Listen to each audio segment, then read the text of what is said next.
Praise the lord. 19వ సంకీర్తన 7 నుండి 14 చరణాలు ధ్యానం చేసుకుందాం. మానవ హృదయానికి అవసరమైన వాటిని బైబిల్ అందిస్తుంది. ఏ ఇతర పుస్తకం ఇలా ఉండదు. అది దేవుని సాక్ష్యం. దీని పేరు యెహోవా శాసనము.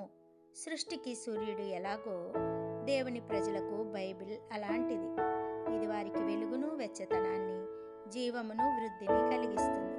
బైబిల్ స్వభావం నిర్దోషమైనది, నిర్మలమైనది. దేవుని ఎడల పూజ్యభావం, పరిశుద్ధత, ఆశ్చర్యంతో కూడిన భయము అవసరం కనుక దానిని బైబిల్ యెహోవా యందలి భయభక్తులు అని సంబోధిస్తుంది. వాక్యము వెలిగిస్తుంది కనుక మనం దేవుని వాక్యమును బోధిస్తున్నాం. అది సత్యమైనది, నీతియుక్తమైనది కనుక మనం దాని యందు నమ్మిక ఉంచి ఉన్నాం. అది బంగారు కంటే శ్రేష్టమైనది కనుక దానిని మనం దాచుకొని ఉన్నాం. మనం వాక్యమును రుచి చూచి దానిని పరీక్షించి ఉన్నాం. బైబిల్ మన ప్రతి అవసరతను తీరుస్తుంది. అది మారు మనసు అనుగ్రహిస్తుంది. అది మనలను హెచ్చరిస్తుంది. ధర్మశాస్త్రమును గైకొనడం వలన మనకు గొప్ప బహుమానం లభిస్తుంది. ప్రకృతిలోనూ లేఖనాల్లోనూ దేవుని చూడలేని అందులు అనేకులు ఉండడం ఆశ్చర్యం కలిగిస్తుంది. బైబిల్ మన హృదయానికి చెందిన పుస్తకం.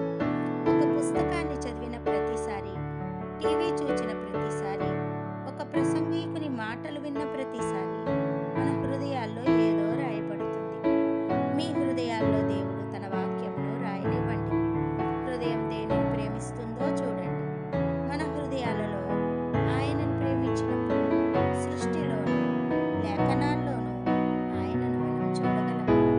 దేవుడు మీ విమోచకుడైతే ఆయన మీ బలమవుతాడు. ఆయన దృష్టికి అంగీకారయోగ్యమైన రీతిలో జీవిస్తే మీ హృదయ ధ్యానముతో ఆయనను సంతోషపరచండి. అప్పుడు మీ జీవితం ఆయన కోరుకున్న రీతిలో కొనసాగుతుంది. దేవుడు సృష్టికి, లేఖనాలకు మూలకర్త అనడం కంటే అంతకు మించినవాడు. ఆయన విమోచన కలిగించే దేవుడు. మీ హృదయం ఆయనతో నింపబడి ఆయనకు అప్పగించబడినప్పుడు పాపముపై మీరు విజయం సాధిస్తారు. సృష్టికర్తను మాత్రమే ఆరాధించడం కాక దేవుని వాక్యంలోనికి మీరు ప్రవేశించినప్పుడు దేవుడు మీలోనికి ప్రవేశిస్తాడు. ప్రార్థన.